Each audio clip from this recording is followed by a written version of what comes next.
Oke, baik kelas. Bismillahirrahmanirrahim. Assalamualaikum warahmatullahi wabarakatuh.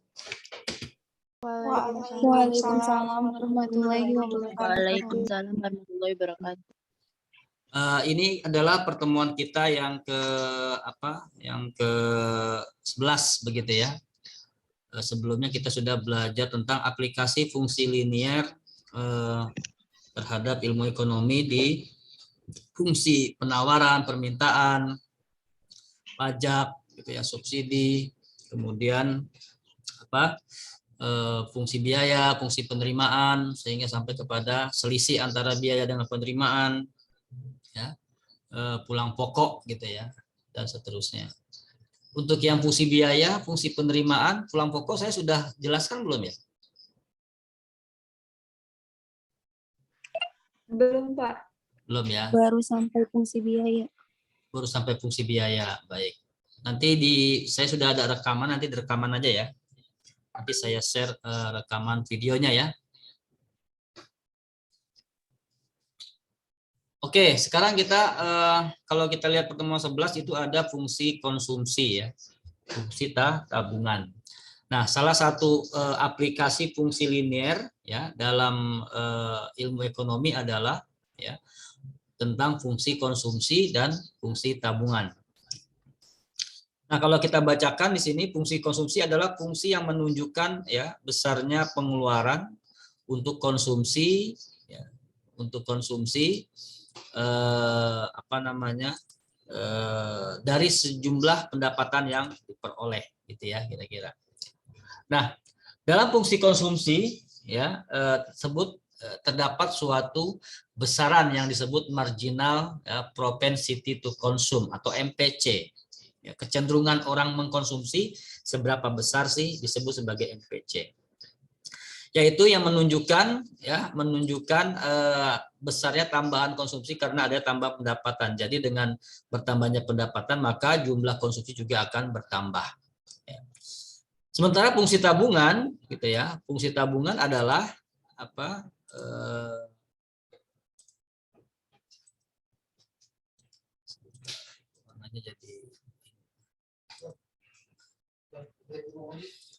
Fungsi tabungan adalah suatu fungsi yang menunjukkan besarnya tabungan yang dilakukan, ya, dan besarnya tabungan tersebut diambil dari sisa pendapatan. Jadi setelah mengkonsumsi, gitu ya, sisanya nanti ditabung, gitu ya. Kira-kira kayak gitu penjelasannya ya. Ada sisa daripada ya, daripada konsumsi, nanti itu akan ditabung. Nah, kalau kita lihat lagi, semakin tinggi tingkat pendapatan konsumsi, ya, semakin tinggi tingkat pendapatan, maka konsumsi akan bertambah tinggi pula. Begitu pula tabungan yang merupakan sisa pendapatan setelah digunakan ya, konsumsi, maka tabungan juga bertambah pula. Ya. Nah, pendapatan suatu negara, kita beralih kepada lebih besar, suatu negara terdistribusi karena digunakan untuk mengkonsumsi, sisanya ditabung. Nah, ini dia.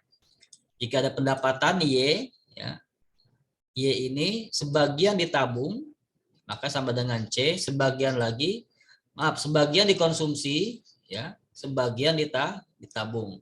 Jadi rumus utamanya adalah Y sama dengan ya, C ditambah S, gitu ya. Di mana Y adalah pendapatan nasional, C adalah konsumsi, ya, S adalah ya saving atau tabungan.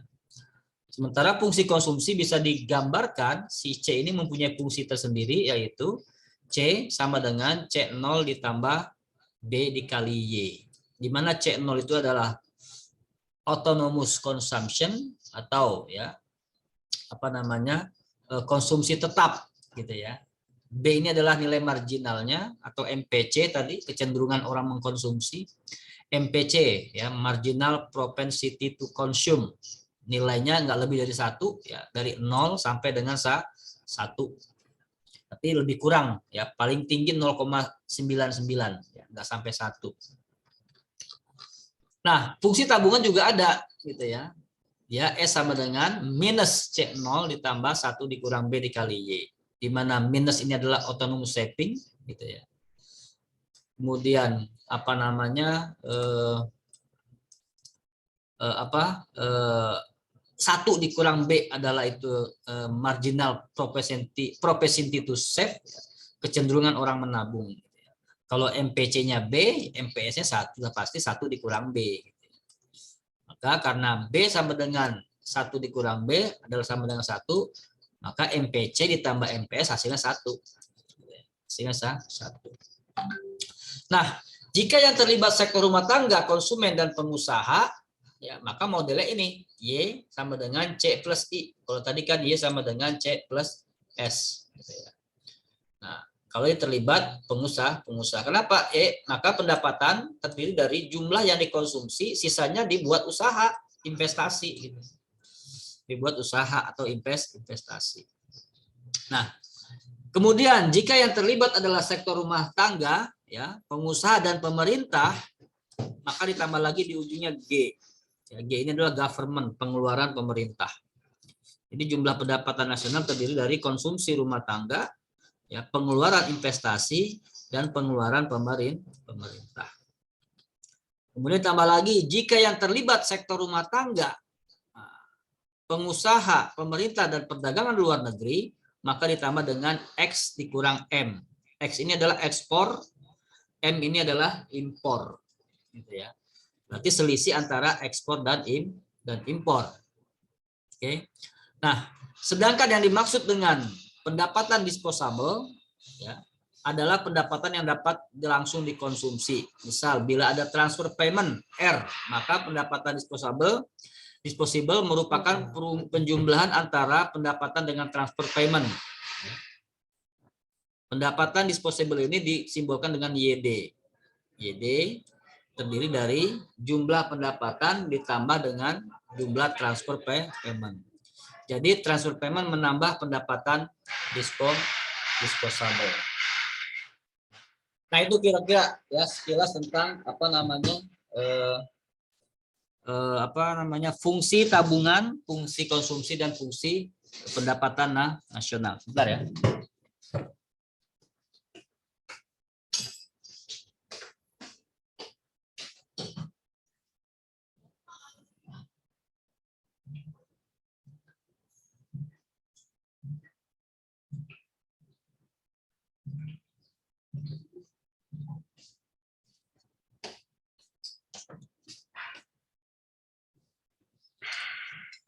Nah, jadi intinya fungsi konsumsi adalah sejauh mana ya pengeluaran konsumsi, gitu ya, daripada pendapatan. Kalau kita punya gaji, sebagian kita konsumsi kan, ya, beli kebutuhan pokok, kebutuhan utama, sisanya kalau masih ada kita tabung. Nah, itu saving ya. Kira-kira itu logika yang bisa kita gunakan. Nah, kemarin selanjutnya ada istilah pajak. Bila ada pajak ini tax atau T, gitu ya, maka ya, pendapatan baru menjadi pendapatan disposable setelah dikurangi pajak tersebut. Ya, jadi kalau kita gajian kan ada dikurangi pajak, gitu ya. Jadi gaji bersih gitu ya. Nah, itu namanya kalau dalam makro namanya pendapatan ya disposable atau disposable. Ya. Jadi pajak mengurangi pendapatan disposable. Bila ada pajak dan transfer payment, maka pendapatan disposable adalah ditambah Y ditambah R dan dikurangi pajak. Ya. Bila tidak ada pajak maupun R, maka ya Y adalah YD, sama ya. YD adalah Y. YD adalah Y. Nah, transfer payment adalah pembayaran dialihkan misalkan tunjangan kesehatan, tunjangan hari raya, dan seterusnya. Sedangkan pajak terdiri dari 2 jenis. Ya, ada pajak yang tidak tergantung pada pendapatan, pajak tetap, gitu ya. Ada juga pajak yang tergantung kepada pendapatan, pajak proporsional. Alternatif fungsinya pajak adalah T sama dengan T0 bila tidak ada pendapatan. Tapi kalau ada pendapatan ditambah lagi T kecil dikali Y jika ada pendapatan. Nah, begitu juga fungsi investasi merupakan variabel eksogen yang tidak dipengaruhi oleh tingkat suku bunga. Kalau dia nggak pengaruh suku bunga berarti I sama dengan I0. Dan bila dipengaruhi tingkat suku bunga berarti I sama dengan I0 dikurang I kecil kali R. di mana E adalah tingkat suku bunga dan I adalah proporsi investasi setiap terhadap I kecil itu tadi ya. Pengeluaran pemerintah juga begitu ya. Terdiri dari tidak tergantung pada pendapatan yang lain, maka G0 lebih besar daripada 0. Dan pengeluaran pemerintah yang bergantung pada pendapatan lain yaitu G kecil dikali Y, di mana 0 lebih kecil daripada G lebih kecil daripada 1. Maka alternatif fungsi pengeluaran pemerintah adalah G sama dengan G0 bila tidak ada pendapatan. Kalau ada pendapatan berarti ya G0 ditambah G kecil dikali Y bila ada pendapatan. Gitu ya. Kemudian ekspor impor ya. Fungsi ekspor biasa ditulis sebagai X sama dengan X0. Dan impor terdiri dari impor yang tidak tergantung pada pendapatan ya, atau lebih besar daripada 0. Dan impor yang bergantung pada pendapatan disebut M kali Y, di mana M adalah marginal propensity to import. Nilainya di atas 0 di bawah 1 ya. Maka alternatif untuk impor adalah M sama dengan M0 bila tidak ada pendapatan. Kalau ada pendapatan berarti M sama dengan M0 ditambah MY. Ya. Nah, untuk lebih mudahnya kita lihat contoh soal. Ya, kita lihat contoh soal. Suatu negara diketahui memiliki konsumen otonomnya sebesar 1.500 miliar. Marginal propensity to save-nya 0,4. Tentukanlah fungsi konsumsi, fungsi tabungan, berapa yang dikonsumsi jika jika pendapatan ya sebesar 2.000 miliar. Jika pendapatannya sebesar 2.000 miliar. Berapa yang ditabung jika pendapatan nasional 2.000 miliar? Pada pendapatan nasional berapakah? Di mana tidak ada yang ditabung, gambarkan pada sebuah grafik. Ya. Nah, ini penyelesaiannya tinggal kita lihat dulu. Yang diketahui apa? Yang diketahui adalah sebuah fungsi otonom. Ya. Ada pendapatan, nggak ada pendapatan, konsumsinya 1.500. Gitu ya. Kemudian MPS, kecenderungan orang menabung itu 0,4. Ya, kecenderungan menabungnya 0,4. Sementara pendapatan nasional 2.000.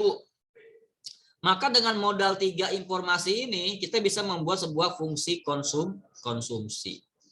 Kan rumusnya kita tahu, ya C sama dengan C0 ditambah BY. C0-nya berapa? 1.500. Ya. C0-nya 1.500. Kemudian ya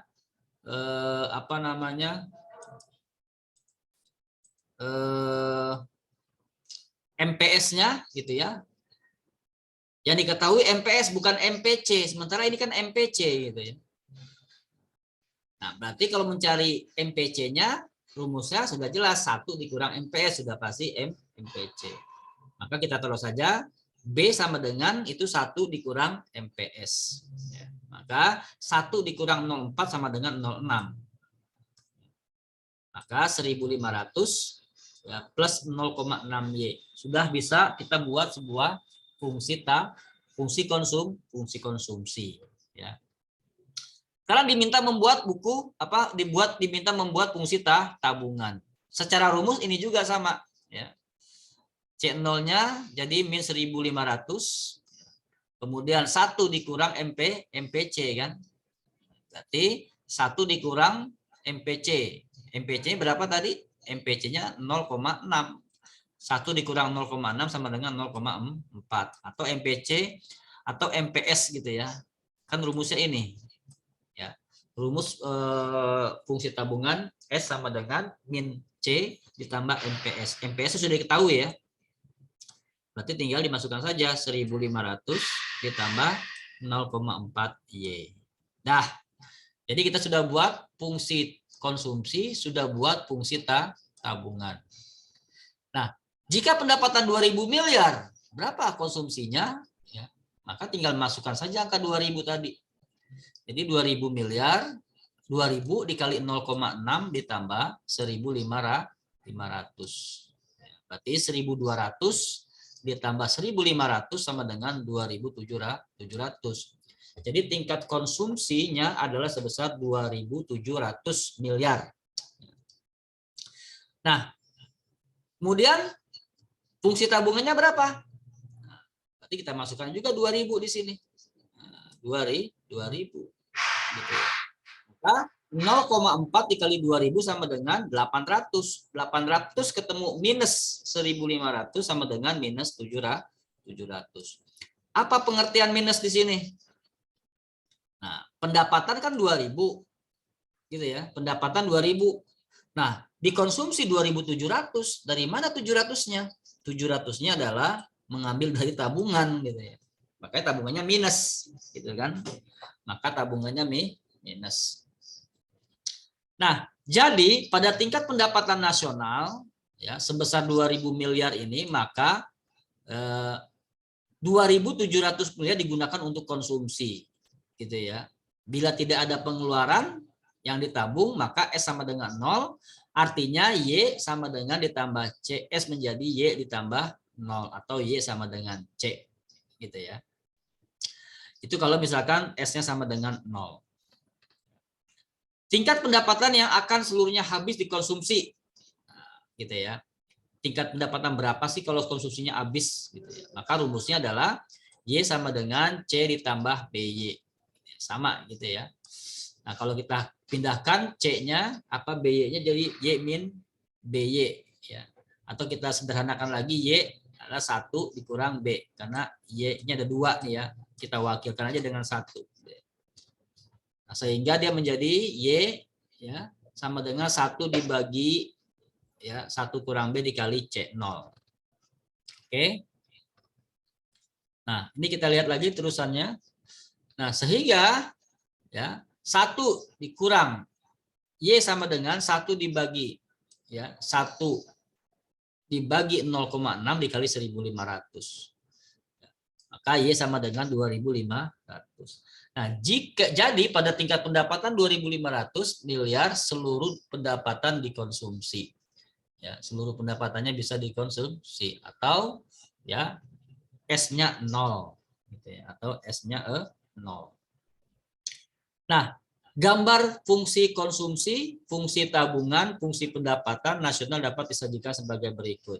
Nah, ini ya. 1.500 minus pasti di bawah 0 nih. Tadi ya, ini adalah sudah pasti fungsi tabungan. Start dari sini kan ya. Start dari situ. Nah, sini startnya ya. Fungsi tabungan. Start dari 1.500. Kemudian fungsi apalagi? Konsumsi. Start dari angka plus. 1.500 plus 0,6. Gitu ya. Kemudian ketika ya Y sama dengan C atau ketika S-nya 0. Ketika S-nya 0 berarti berapa? Ketika S-nya 0 ketika Y sama dengan C. Kalau S-nya 0 otomatis nilai Y sama dengan C. Ini dia.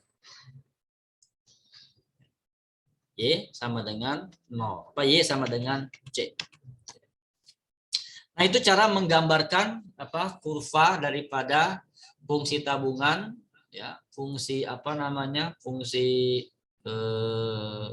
konsumsi dan fungsi pendapatan nasional. Baik, itu ya jawaban contoh yang pertama. Ya, jawaban contoh yang pertama. Sekarang ada lagi contoh yang kedua. Ada contoh yang kedua. Kita bacakan saja. MPS atau autonomous konsumsi negara sebuah negara adalah apa namanya? Sebesar 1.000 ya, sebesar 1.000. MPC-nya ya 1.000 maaf C0 ya. C0-nya 1.000, MPS-nya 0,35 dari pendapatan disposable.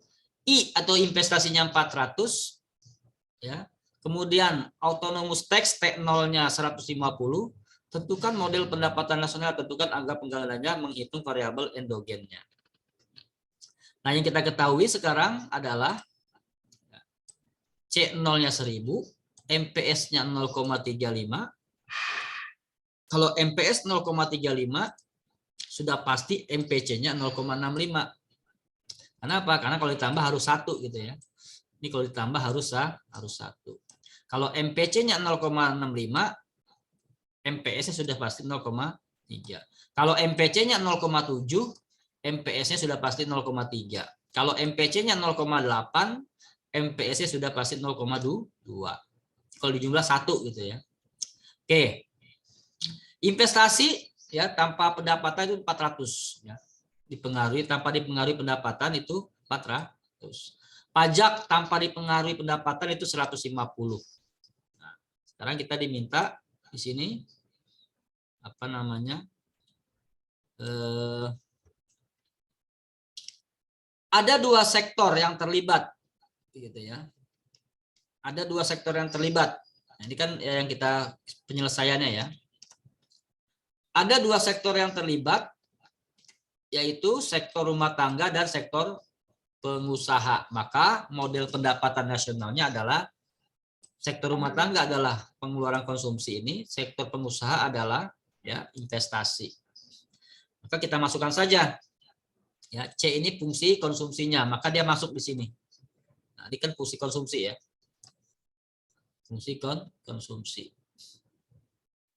Nah, karena Y-nya ada pajak, maka dikurangi pajak dulu. Y dikurang T0 ya, pajak tadi ya.